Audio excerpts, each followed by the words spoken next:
Esta semana, Ciudades y Transporte de Perú tiene dos importantísimas entrevistas. Véanlas.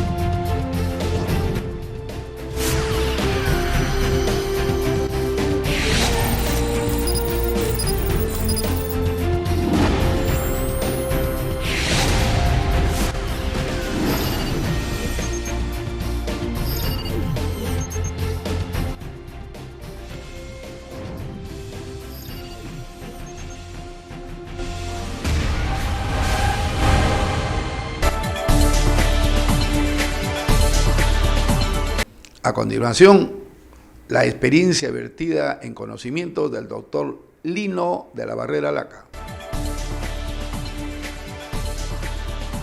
Ciudades y Transporte del Perú, como siempre, en favor de la ciudad, en favor de los empresarios del transporte, fundamentalmente de los usuarios del mismo, que quieren hace mucho tiempo un transporte humano, respetuoso, sobre todo que les dé y les otorgue seguridad en el traslado de su origen al destino. Y estamos casualmente con un especialista, después de las elecciones ya pasadas, donde ya tenemos alcalde, llevar nuestras preguntas al campo legal. Se está hablando mucho, autoridad autónoma, otros hablan de autoridad única, pero qué mejor que hablarla con un especialista que conoce mucho de este tema, y me estoy refiriendo al doctor Lino de la Barrera Laca. Doctor, gracias nuevamente por esta deferencia para con nosotros. Usted tiene que estar escuchando, como profesional que es, todos los pedidos que están haciendo a las nuevas autoridades del transporte.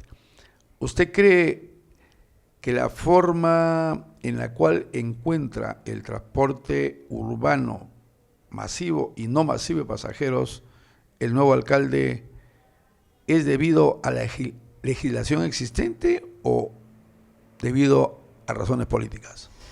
Bueno, es un poco difícil la respuesta. Yo creo que es una combinación de muchos factores. Dentro de esto está efectivamente las ordenanzas que se han dado últimamente en la ciudad de Lima. Realmente en algunos casos no corresponden a lo que realmente sucede. Hay algunos temas en que falta ajustar normas, pero este desorden, esta situación del transporte urbano tiene muchísimos orígenes que están en lo profundo de la realidad de la ciudad de Lima, y efectivamente son varias décadas que tenemos que solucionar en cuanto a cultura vial, en cuanto a desarrollo de obras de urbanización y en cuanto al desarrollo en lo que es la renovación del parque vehicular. Me parece que acá lo que hay que de alguna forma ponderar en un nuevo alcalde sería un liderazgo claro en ese desarrollo, en ese propósito de convertir a Lima en la ciudad de avanzada del siglo XXI que todos queremos.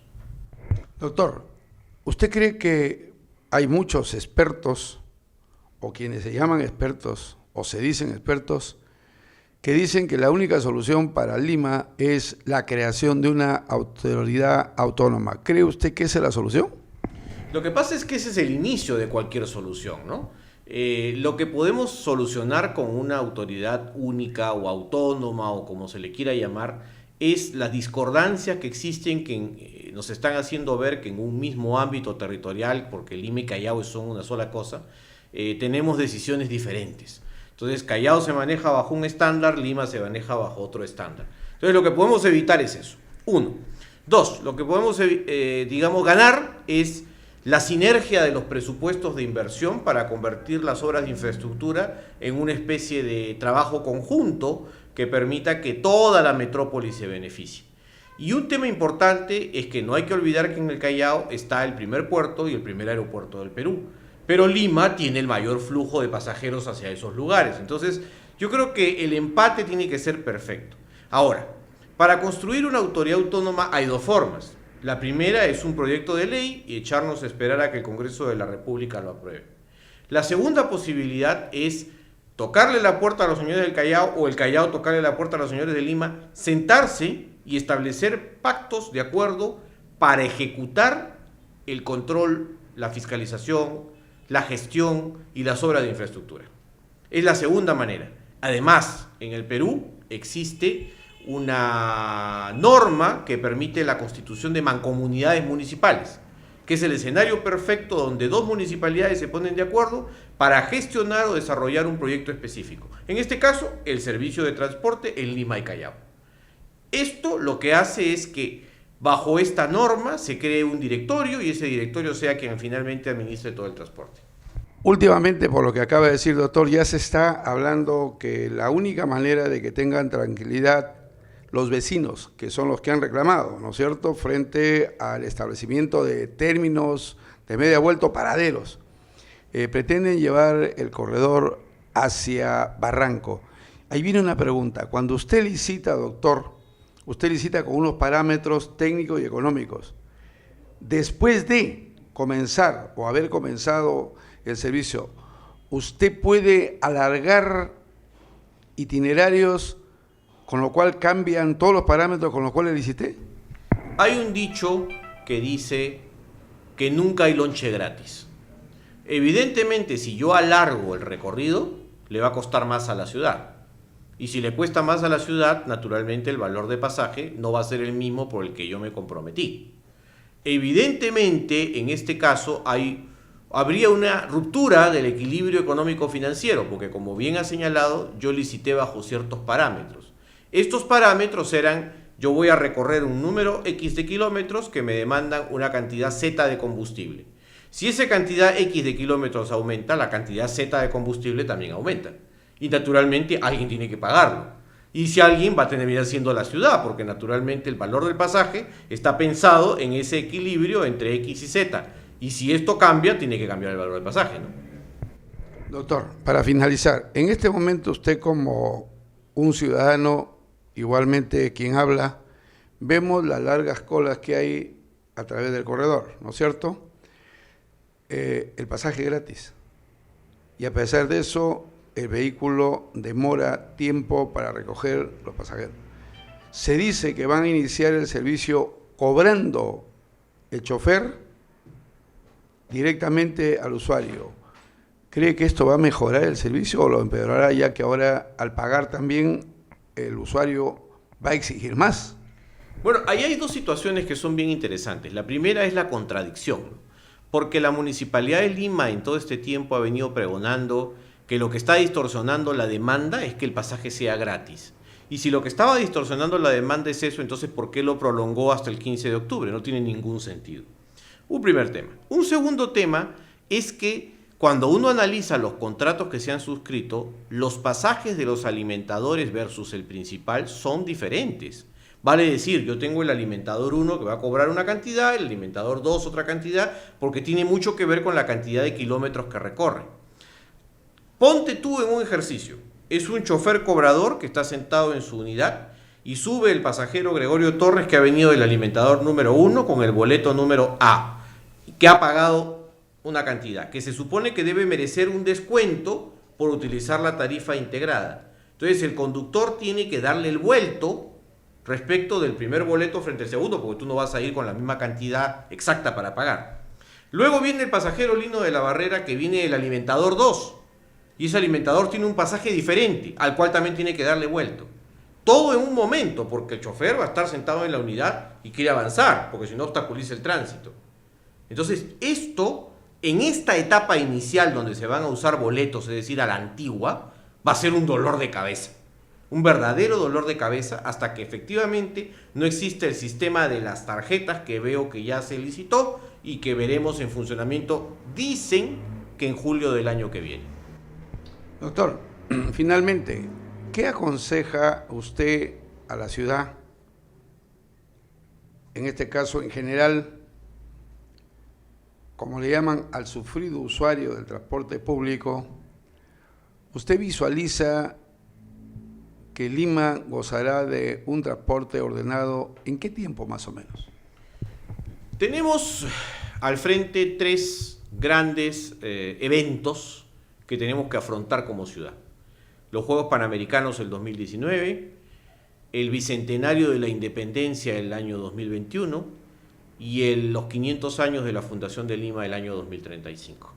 Entonces, evidentemente, yo aspiro a que no más allá de la última de las fechas que he mencionado, Lima se haya convertido en una ciudad inteligente para el transporte y tránsito terrestre.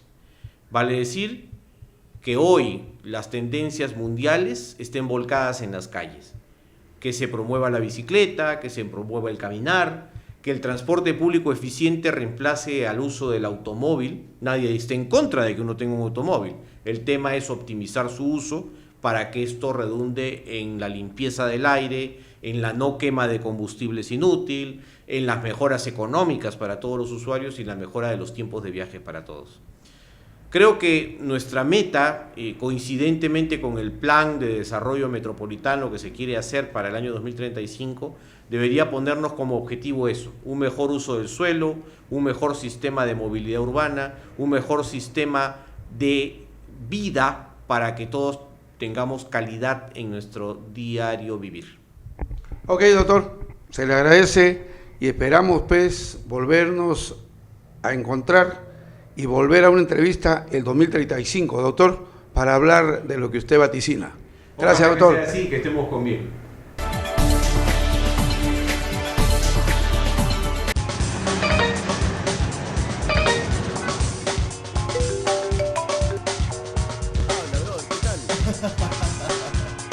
Ahí, bien,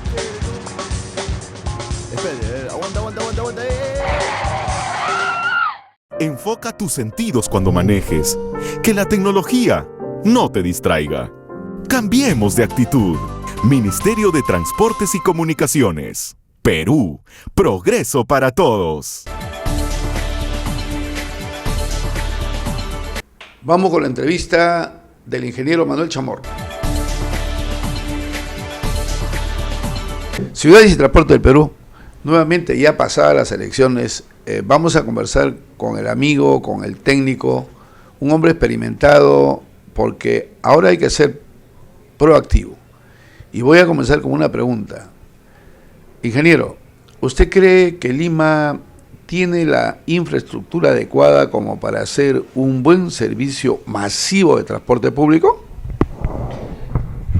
Hola, José Gregorio. Nuevamente muchas gracias por la entrevista. A ver, el tema de infraestructura es parte del tratamiento del transporte. Yo siempre menciono que el transporte tiene tres grandes partes, es como una mesa que tiene tres patas. Un tema que es infraestructura, otro tema que es tránsito, y los más importantes son los modos de transporte, que son las formas en que la gente viaja en la ciudad. O sea, para satisfacer alguna necesidad básica de trabajo, estudio, compras, etcétera, viaja de diferentes maneras. Viaja a pie, en combi, en cúster, en tren, en bicicleta, en muchas formas. Por eso que el transporte es bastante amplio y complejo, y desgraciadamente hasta ahora no hay difusión de la técnica en el Perú. Entonces, si tú me preguntas si la infraestructura es suficiente, te digo que el tema de la infraestructura se evalúa en función al modo de transporte. Entonces, yo tengo que evaluar primero y decir, ¿qué voy a hacer para el transporte público? ¿Qué voy a hacer con el transporte privado? ¿Qué voy a hacer con el transporte en taxis? ¿Qué voy a hacer con el transporte en mototaxis, etcétera? Pero bajo un diagnóstico que espero que se haga en la municipalidad, sobre todo entender en primera instancia qué es el transporte. Me parece que hay un error garrafal que se comete hace muchos años acá en la ciudad, es que no se entiende qué es el transporte. Siempre miramos la vía, solamente miramos la vía y vemos congestionamiento y tratamos de hacer muchas cosas para que los carros vuelen, cuando eso no es el transporte. El transporte es un instrumento que ayuda a desarrollar la actividad urbana. Entonces, espero que se hagan los análisis mínimos necesarios para identificar cómo está el transporte en la ciudad y a partir de eso tomar medidas. bajo una perspectiva del ciudadano. O sea, tiene que haber una conjunción entre la técnica y lo que pide la ciudad. ¿Qué es lo que pide la ciudad en estos momentos? Primero, algo hay que hacer con el congestionamiento. El congestionamiento se está volviendo día a día en un problema que puede limitar muchísimas actividades. Actualmente ya muchas reuniones se postergan, muchos proyectos están paralizados, porque simplemente, digamos, la saturación de la ciudad es importante y es en toda la ciudad, no es en un eje, no es en un sector, es en toda la ciudad. El primer gran reto va a ser qué medidas tienen que tomar para reducir el tema de congestionamiento. Y en segundo lugar, el tema de los accidentes. Los accidentes estén generando un impacto social muy fuerte. Y hay asociaciones de personas que se están quejando y están generando un problema social por la lentitud de la justicia en castigar a los que infringen la ley, a los que están cometiendo accidentes con consecuencias fatales. Pero lo que te quiero decir es que el tema de congestionamiento y el tema de accidentes son los temas urgentísimos que hay que enfrentar. Y no es un tema sencillo. Para enfrentar eso primero hay que entender qué cosa es el transporte. Y me parece que por ahí, todavía estamos con unas falencias. Primer dato, el congestionamiento tiene que ver con un elemento y sucede aquí en el Perú, en Huacho, en la China, en Francia, en donde sea, es que el elemento que satura cualquier infraestructura en la ciudad es el automóvil. Por lo tanto, si yo pienso atacar el tema de congestionamiento, tengo que ver cómo funciona el transporte privado, cómo funciona el transporte en taxis, entender cuáles son los problemas que hay detrás de estos y atacarlos. Yo tengo un diagnóstico, pero me demoraría una hora en exponerlos. Pero ese es el tema. Hay que hacer algo sobre congestionamiento y eso está asociado fundamentalmente al transporte